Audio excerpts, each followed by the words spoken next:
যখন আমি শহরে আসলাম তখন আমার খালার বাড়িতে থাকতে হয়েছিল।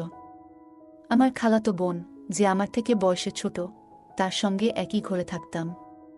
প্রতিদিন যখন কাজ থেকে ক্লান্ত হয়ে এসে আমি আমার বিছানায় শুয়ে পড়তাম, আর সে আমার পাশে ঘুমাত। সেই রাতে বাড়ি ফিরতে একটু দেরি হয়ে গিয়েছিল।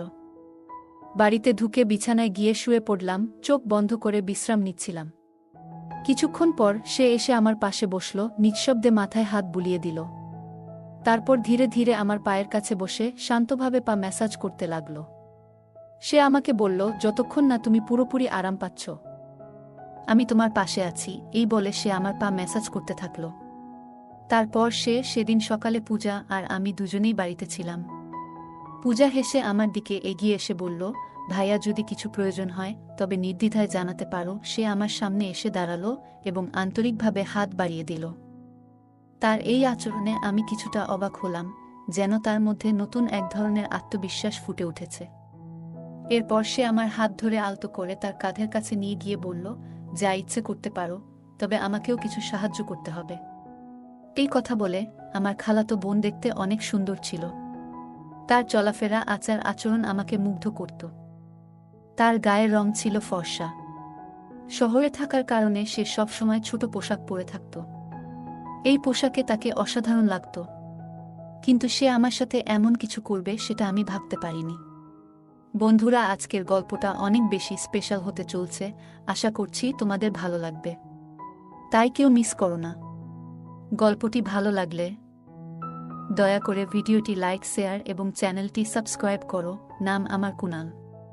যে ঘরে আমি থাকছিলাম, প্রথমে ভেবেছিলাম সেই মেয়েটি বয়সে বেশ ছোট হবে, কিন্তু পরে বুঝলাম তেমন নয়। আমি কাজের প্রয়োজনে শহরে এসেছিলাম এবং খালুর বাড়িতে থাকছিলাম, কারণ মা চাইছিল না যে আমি অন্য কোনো জায়গায় থাকি। মা বলেছিলেন, শহরে তো তোমার খালুর বাড়ি আছে, সেখানে থাকাই ভালো। শহরে এসে একটি ভালো বেতনের চাকরি পেয়েছিলাম। যখন খালুর বাড়িতে পৌঁছালাম, দেখি বাড়িটি বেশ ছোট। আমাদের গ্রামে বড় বাড়িতে থাকতাম, আর এখন শহরে এই ছোট্ট বাড়িতেই থাকতে হবে। এই বাড়িতে একটি ছোট রান্নাঘর, একটি বেডরুম এবং একটি ছোট হল রুম ছিল। বাড়িতে খালু, খালা আর তাদের মেয়ে থাকত। খালু গ্রামের সবার কাছে বলতেন যে শহরে তার বড় বাড়ি আছে। তাদের মেয়ে পূজা এখন 18 বছর বয়সে পড়েছে। পূজাকে নিয়ে আমার কিছুই জানা ছিল না। যখন সে আমার জন্য এক গ্লাস পানি নিয়ে এলো, আমি অবাক হয়ে দেখলাম। শেষবার যখন দেখেছিলাম তখন সে মাত্র 9 বছরের ছিল। এখন সে অনেক বড় হয়ে আরও সুন্দর হয়ে উঠেছে। আমি পানি খেলাম, এরপর খালা আমার জন্য কিছু নাশতা নিয়ে এলেন। আমার খালু আমাকে দেখে বেশ খুশি হয়েছিলেন, কারণ মা আগেই তাকে বলে রেখেছিলেন যে আমি কিছুদিন শহরে তাদের বাড়িতে থাকব। যদিও আমার একটি ভালো বেতনের কাজ ছিল, মা বরাবরই বলতেন যে অন্য ছেলেদের সাথে থাকলে আমি হয়তো খারাপ হয়ে যাব। তাই মায়ের ইচ্ছাতেই খালুর বাড়িতে থাকার সিদ্ধান্ত নিয়েছিলাম। যখন আমার খালাতো বোন পূজা আর আমি প্রথম দেখা করলাম, সে আমাকে দেখে কিছুটা চুপ ছিল। খালু খালার বাড়িতে একটা ছোট ঘর ছিল পূজার জন্য, আর খালু খালা নিজেরা হলঘরেই ঘুমাতেন। আমি খালুকে বলেছিলাম, মাঝে মাঝে আমার কাজ করতে করতে দেরি হয়ে যায়, তাই একটু আলাদা ঘরের দরকার। খালু বললেন, আমি যেন পূজার ঘরেই থাকি। পূজা কিছুদিনের জন্য হলে চলে গিয়েছিল, আর আমি তার ঘরে থাকছিলাম। কিন্তু কয়েকদিন পর পূজা বলল যে হলে তার ঘুম ঠিকমতো হচ্ছে না, তাই আবার ঘরে ফিরে আসলো। এরপর থেকে সে আমার পাশে ঘুমাতে লাগলো। পূজা দেখতে সুন্দর, আর তার বয়সও বাড়ছে। সেই রাতগুলোতে কখনো কখনো ঘুমের মধ্যে ভুল করে আমার হাত তার দিকে চলে যেত, কিন্তু আমি দ্রুত নিজের হাত সরিয়ে নিতাম। এরপর এক রাতে অনুভব করলাম সে যেন আমার পাশে আরও কাছে এসে শুয়ে আছে। ভেবেছিলাম হয়তো নিছকই কাকতালীয়, তবে এরপরের রাতগুলোতেও এমন অনুভূতি হচ্ছিল। খালুর বাড়িতে থাকতে থাকতে 20 দিন পার হয়ে গেছে, আর এই সময় পূজা আমার অনেক কাছের মানুষ হয়ে উঠেছে। আমরা মাঝে মাঝে অনেক রাত পর্যন্ত জেগে গল্প করতাম। আমরা বিভিন্ন বিষয় নিয়ে গল্প করতাম। আমার বিষয়ে জানার তার ভীষণ আগ্রহ ছিল, যা আমাকে বারবার ভাবিয়ে তুলছিল। সে সবসময় আমার কাছাকাছি থাকতে চাইত। মাঝে মাঝে খালা আমাদের গল্প করতে দেখতেন, কিন্তু তেমন কিছু বলতেন না, কারণ খালা আমাকে ভীষণ বিশ্বাস করতেন। এক রাতে আমি দেখি পূজা তার ফোনে কিছু দেখছে। কৌতূহলবশত আমি তার ফোনে উকি দিতে গিয়েছিলাম, কিন্তু সে সঙ্গে সঙ্গে ফোন বন্ধ করে দিল।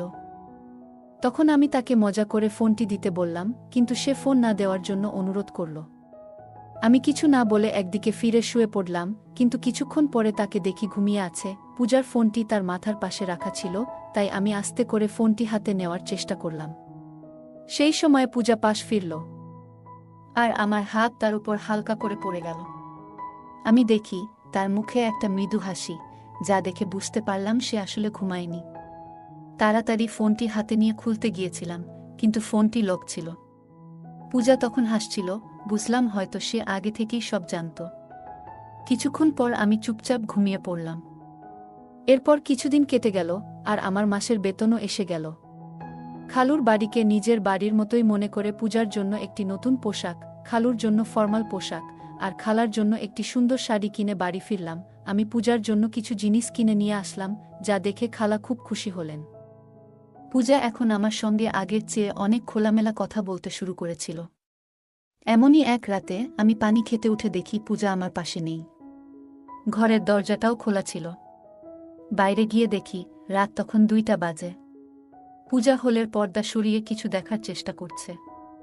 কৌতূহলবশত আমি তার পেছনে দাঁড়িয়ে দেখার চেষ্টা করলাম যে সে এত রাতে কি দেখছে। পূজার পাশেই দাঁড়ালাম, আর সামনের দৃশ্য দেখে তাকে আলতো করে পাশ ফিরিয়ে নিয়ে গিয়ে হাত ধরে ঘরে নিয়ে এলাম। আমি বললাম, পূজা, এটা ঠিক নয়। রাতে মা বাবার ব্যক্তিগত সময়ে উকি মারা মোটেই সঠিক নয়। পূজাকে এইভাবে দেখায় আমার একটু বিরক্ত লাগলো, আর সে দ্রুত ক্ষমা চেয়ে বলল, ভাইয়া, দয়া করে এই বিষয়টি নিয়ে কাউকে বলো না। আমি আর কখনো এমন কিছু করব না। আমি কিছু বুঝতে পারিনি। আসলেই পূজার ভুলটা হয়তো খুব বেশি ছিল না। খালু খালার মেয়েটা বড় হয়ে উঠেছে, আর তাদের এখন কিছুটা ব্যক্তিগত পরিসর দরকার। পরের দিন আমি খালুকে বললাম, খালু, এখন সময় এসেছে আপনি একটা বড় বাড়ি কেনার কথা ভাবেন। আমি খালুকে বললাম, এখন আমাদের পূজা বড় হচ্ছে, ওর নিজের একটা আলাদা ঘর দরকার, আর আপনাদেরও। বড় বাড়ি হলে সবার জন্য ভালো হবে। খালু বললেন, 3জন মানুষের জন্য বড় বাড়ির দরকার নেই। তুমি এসে চতুর্থ হয়েছ, কিন্তু আমাদের এখনো কোনো অসুবিধা হচ্ছে না। তাহলে বড় বাড়ির প্রয়োজন কেন? খালুর এ উত্তর শুনে আমার মুখটা একটু মলিন হয়ে গেল। ঠিক তখনই আমার ফোন বাজল। ফোনে মা ছিলেন। মা বললেন, আমি তোমাকে একটি মেয়ের ছবি পাঠিয়েছি, দেখো তো তোমার কেমন লাগে। আমি মাকে জানালাম, মেয়েটি দেখতে বেশ ভালো লেগেছে। মা এতে খুশি হয়ে জানালেন, 20 দিনের মধ্যে বিয়ের ব্যবস্থা করবেন। 20 দিন পর আমার বিয়ে হয়ে গেল। কিছুদিনের ছুটি কাটিয়ে আমি আবার কাজের জন্য শহরে ফিরছিলাম, তখন মা বললেন, তোমার স্ত্রীকে সঙ্গে নিয়ে যাও। এরপর আমি আমার বউ তানিয়াকে নিয়ে শহরে চলে এলাম। প্রথমে আমরা খালুর বাড়িতেই উঠলাম। পূজা তখন তার ঘর ছেড়ে বাবা মায়ের সঙ্গে হোলঘরে ঘুমাত, আর আমাদের ঘরটি আমার আর তানিয়ার জন্য ছেড়ে দিল। তানিয়াকে নিয়ে শহরে আসার 3য় দিন পার হচ্ছিল। এরপর হঠাৎ এক রাতে কিছু অপ্রত্যাশিত ঘটনা ঘটল। আমি যখন আমার স্ত্রী তানিয়া পাশে ঘুমাচ্ছিলাম, হঠাৎ দেখি হল থেকে কেউ উকি দিচ্ছে। তাকে দেখে আমি দ্রুত তানিয়া পাশ থেকে উঠে বসলাম। আমাকে উঠতে দেখে সে চুপচাপ সরে গেল। তখন আমি ভাবতে লাগলাম, যদি তানিয়া এই শহরের পরিবেশে মানিয়ে নিতে পারে, তাহলে আগামী মাসেই আমরা আলাদা থাকার জন্য একটি ঘর খুঁজে নেব। কারণ আমি শহরে আসার পর থেকেই আমার খালাতো বোন আমাকে বিশেষ নজরে রেখেছিল।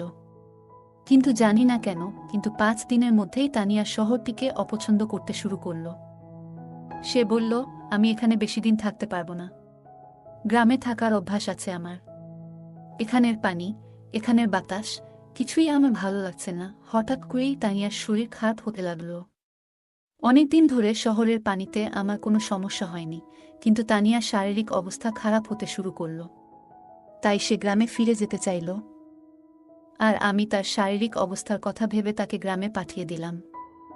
এরপর আমি খালুর বাড়িতে একাই থাকতে শুরু করলাম। তানিয়ার প্রতি আমার যতটা ভালোবাসা থাকার কথা ছিল, ঠিক ততটা যেন অনুভব করছিলাম না।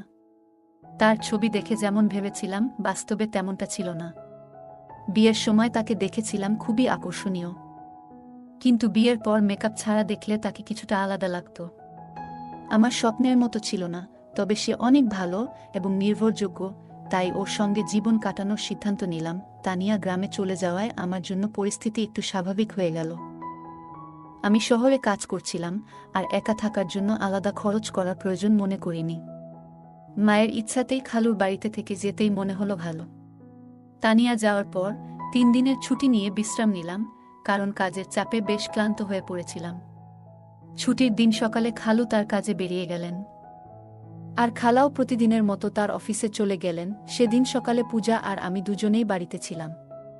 নাস্তা করার পর আমি আমার ল্যাপটপ নিতে শোবার ঘরে যাচ্ছিলাম। ঘরের দরজায় কোনো কপাট ছিল না, তাই দরজা সবসময় একটু খোলা থাকত। সেদিন আমি খোলা দরজার ফাঁক দিয়ে দেখলাম পূজা নিজের পোশাক পরিবর্তন করছে। তার উজ্জ্বল গায়ের রং দেখে কিছুক্ষণের জন্য আমার দৃষ্টি আটকে গেল। তখন ভাবলাম, কোথায় আমার শ্যামলা তানিয়া বউ আর কোথায় এই পূজা? দুজনের মধ্যে যেন একেবারেই মিল নেই। এতদিন পূজা আমার আশেপাশেই ছিল, কিন্তু কখনো তাকে এভাবে দেখিনি। তার উজ্জ্বল গায়ের রং দেখে এক মুহূর্তের জন্য মনে হলো ভাগ্য যেন আমার সঙ্গে একটু খেলা করছে। তারপর তার কালো লম্বা চুলের দিকে তাকালাম, যা আমার মনে এক অদ্ভুত সাড়া জাগিয়ে তুলল।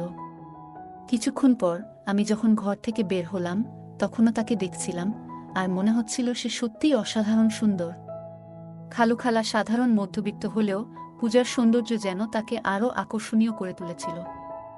সেদিন রাতে পূজা আমার ঘরে এসে বলল, ভাবি তো গ্রামে চলে গেছেন, এখন আমি আবার আমার ঘরে শান্তিতে শুতে পারব। সে আর হোল ঘরে শুতে চায়নি, তাই আমি তাকে আগের মতো আমার ঘরেই শোয়ার অনুমতি দিলাম। সেই রাতে ঘরে অন্ধকার ছিল, আর কিছুক্ষণ পর আমি শুনলাম কারো পায়ের শব্দ। ঘরের আলো জ্বালিয়ে দেখি পূজা তার আলমারির পোশাকের কাছে দাঁড়িয়ে আছে। আমি তার কাছে গেলাম, কোনো কথা না বলে আমার শার্ট খুলে রেখে দিলাম, তারপর আলো নিভিয়ে শুয়ে পড়লাম।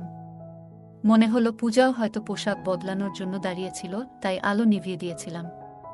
কিছুক্ষণ পর আবার একবার আলো জ্বালালাম, তখন দেখলাম পূজা ছোট পোশাকে দাঁড়িয়ে আছে। তাকে এভাবে দেখে আমি একটু লজ্জা পেলাম।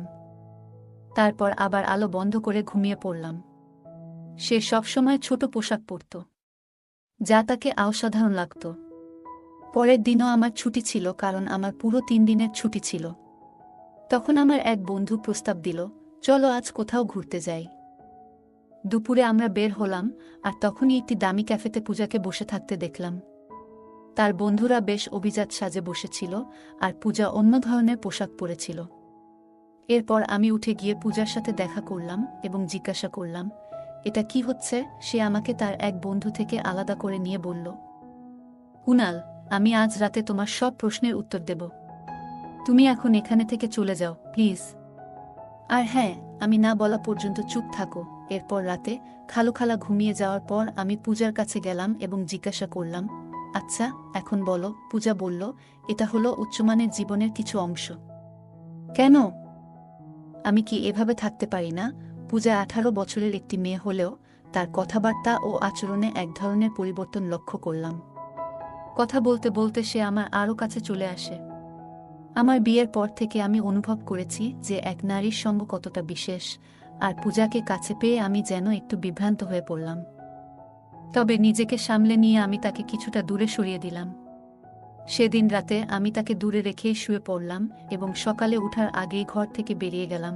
আমি বসার ঘরে বসে সকালে নাস্তা করছিলাম, তখন দেখলাম পূজা একটু অস্বাভাবিকভাবে হাঁটছে।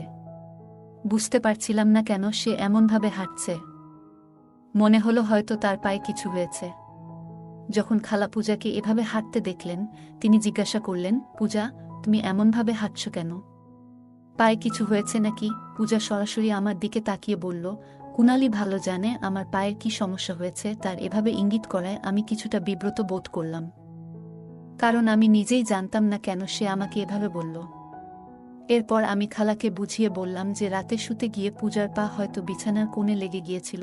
পূজা সকাল থেকে আমাকে খুব অদ্ভুত দৃষ্টিতে দেখছিল।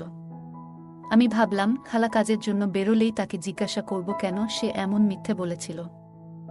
সে তখন বলল, আজ তো শুধু মায়ের সামনে এমন হাঁটছিলাম, কাল বাবার সামনেও একইভাবে হাঁটব। আমি আরও অনেক কিছু করতে পারি, যদি তুমি আমাকে আমার ইচ্ছামতো কিছু না দাও। আমি পূজাকে বললাম, যখন তোমার এমন কিছু প্রয়োজন নেই, তখন কিভাবে তোমায় আমি কিছু দিতে পারি? পূজা আমার দিকে এগিয়ে এসে হেসে বলল, যা প্রয়োজন তা চাইলেই নিতে পারো। সে আমার সামনে দাঁড়িয়ে হাত বাড়িয়ে দিল। তার আচরণে আমি একটু অবাক হলাম। এরপর সে আমার হাত ধরে আলতো করে তার কাঁধের কাছে নিয়ে গেল এবং বলল, তোমার যা ইচ্ছা করতে পারো, তবে আমাকে কিছু সাহায্য করতে হবে। হঠাৎ মনে পড়ল হয়তো গত রাতে পূজা আমার কাছ থেকে কিছু আর্থিক সাহায্য নিতে চেয়েছিল, কিন্তু আমি তখন কিছু বলিনি। এখন তার কথায় মনে হলো সে আসলেই কিছু সহযোগিতা চাচ্ছে। আমি শান্তভাবে বললাম, এভাবে চাওয়াটা ঠিক নয়, কিন্তু সে আমার কথা শুনতে আগ্রহী নয় বলে মনে হলো এবং পুনরায় আমার দিকে হাত বাড়ালো। পূজা বলল, এখন আমাদের মাঝে আর কেউ নেই, তুমি যা চাও নিতে পারো। সে কথা বলছিল তখন হঠাৎ দরজায় খালা এসে হাজির। খালা বললেন, পূজা, এসব কি করছো? পূজা বলল, আমি কি কিছু ভুল করছি? আমি চাই ভালোভাবে বাঁচতে, তাই যা প্রয়োজন সেটাই করছি। আপনি কি আপনার ম্যানেজারের সাথে এমন কিছু করেন না এবং তাতে টাকা নেন না? আমি সবই দেখেছি। আমিও চাই এই বাড়িতে নিজের উপার্জনের পথ খুঁজে নিতে। তাই এতে ভুল কি? খালা পূজার কথায় চিৎকার করে বললেন, তুমি একদম বোকা। বড়দের সাথে কিভাবে কথা বলতে হয় সেটুকুও জানো না। খালা পূজার মুখ বন্ধ করার জন্য তার দিকে এগিয়ে আসছিলেন, তখন আমি তাকে থামালাম। আমি খালাকে জিজ্ঞাসা করলাম, পূজা যা বলছে সেটা কি সত্য? খালা মাথা নিচু করে চুপ থাকলেন, কিছু বলতে পারলেন না। তখন আমি বললাম, খালা, আপনি কি জানেন এসব দেখে পূজা কতটা প্রভাবিত হয়েছে? আমি এই বাড়িতে আসার পর একবার নয়, দুবার পূজাকে আমার পকেট থেকে টাকা নিতে দেখেছি। শুধু একবার নয়, একাধিকবার আমার টাকা হারিয়েছে। হয়তো আপনাদের আচরণের কারণেই সে এমন করছে। আমি সবসময় শান্ত থাকতাম, এই পরিবারের কোনো সদস্যের উপর কখনো সন্দেহ করিনি। তবে এখন মনে হচ্ছে পূজার এই সমস্যার স্থায়ী সমাধান করা জরুরি, কারণ তার অবস্থা দিন দিন খারাপের দিকে যাচ্ছে। পূজাকে টাকা নিতে দেখার পর থেকেই আমি তার দিকে নজর রাখছিলাম। সে এখন আমার সামনে আর টাকার জন্য চেষ্টা করতে পারছে না।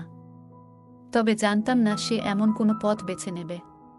এবার সত্যিটা বলুন, খালু যখন বাইরে থাকেন তখন আপনারা দুজন কি করেন?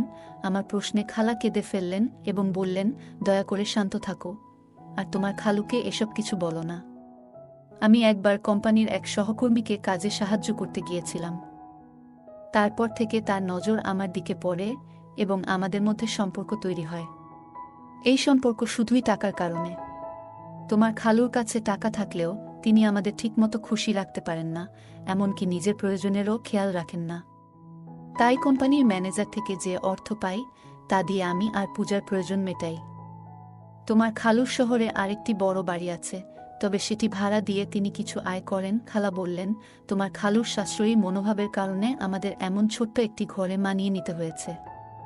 এতে আমাদের জীবন কঠিন হয়ে উঠেছে, তবে এখন আমার ভুল বুঝতে পেরেছি। তারপর খালা পূজার দিকে তাকিয়ে বললেন, পূজা, আমাকে ক্ষমা করো। আমি আজ থেকে চাকরি আর ম্যানেজারের সাথে সম্পর্ক ছেড়ে দেব। পূজা বলল, মা, আমি ইচ্ছে করেই এসব করেছি যাতে আপনি এই পথ ছেড়ে দেন। যখন কুনাল দাদাভাই আমাকে টাকার জন্য সন্দেহ করেন তখন তাকে পুরো সত্যটা বলেছিলাম। আপনি নিজের কর্ম নিয়ে ভাবেননি, আর আমার চোখ খুলে দেওয়ার জন্য কুনাল দাদাভাইয়ের প্রতি আমি কৃতজ্ঞ। আজ আপনি যেমন নিজের ভুল বুঝলেন, আমিও আমার ভুল বুঝেছি পূজা, এবং আমি মিলে খালাকে তার ভুলের কথা মনে করিয়ে দিলাম। আমিও তাকে বোঝালাম এবং একটি ছোট্ট পরিকল্পনা সাজানোর পরামর্শ দিলাম। শেষমেশ খালা আমার কথা মেনে নিলেন এবং পূজাকে নিয়ে চিরদিনের জন্য তার নিজের বাড়ি চলে যাওয়ার সিদ্ধান্ত নিলেন। এরই মধ্যে খালু হঠাৎ একটি সিদ্ধান্ত নিলেন, ছোট বাড়িটি ছেড়ে শহরের বড় বাড়িতে স্থানান্তর করার। খালুর এই সিদ্ধান্ত শুনে খালা এবং পূজা দুজনেই খুশি হল এবং আমাকে ধন্যবাদ দিল। সেই দিন থেকেই খালু তার সাশ্রয়ের অভ্যাস অনেকটাই কমিয়ে আনলেন। আমিও জীবনের পথে মায়ের কাছ থেকে শিখেছি যে অর্থ বাঁচানো গুরুত্বপূর্ণ, তবে পরিবারের মানুষদের খুশি রাখাও সমান জরুরি।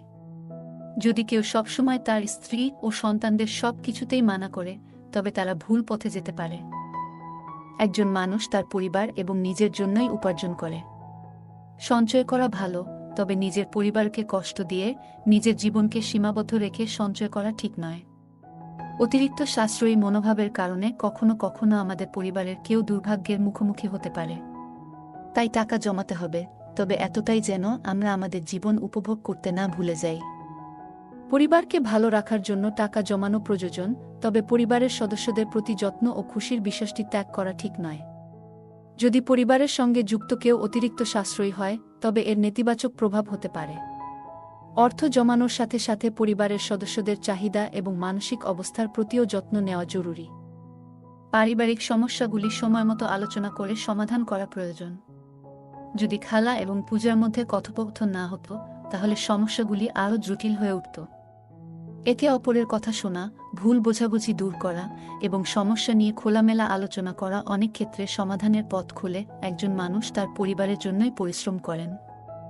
তাই তাদের সুখ ও সন্তুষ্টি নিশ্চিত করাও তার দায়িত্ব। পরিবারের চাহিদা পূরণে সচেতন না হলে সদস্যদের মাঝে অসন্তোষ জন্মাতে পারে এবং তারা ভুল পথে যেতে পারে। গল্পের শেষে খালা ও খালু তাদের ভুল বুঝতে পেরে পরিবর্তনের সিদ্ধান্ত নেন। আমাদের জীবনেও অনেক সময় ভুল হতে পারে, তবে সেগুলো থেকে শিক্ষা নিয়ে সম্পর্কগুলো আরও মজবুত করে তুলতে হবে। গল্পটি আমাদের শেখায় সমস্যাগ্রস্ত কাউকে সহানুভূতির সাথে বোঝানো এবং সঠিক পথে নিয়ে আসা একজন ভালো মানুষের বৈশিষ্ট্য। বন্ধুরা, যদি এই গল্পটি ভালো লেগে থাকে তাহলে দয়া করে ভিডিওটি লাইক করুন এবং আমাদের চ্যানেলটি সাবস্ক্রাইব করুন। পাশে থাকা বেল আইকনটি প্রেস করুন যাতে করে আমরা যখনই নতুন ভিডিও আপলোড করি তার নোটিফিকেশন সবার আগে আপনার কাছে পৌঁছে যায়। ধন্যবাদ, দেখা হবে আমাদের পরবর্তী ভিডিওতে।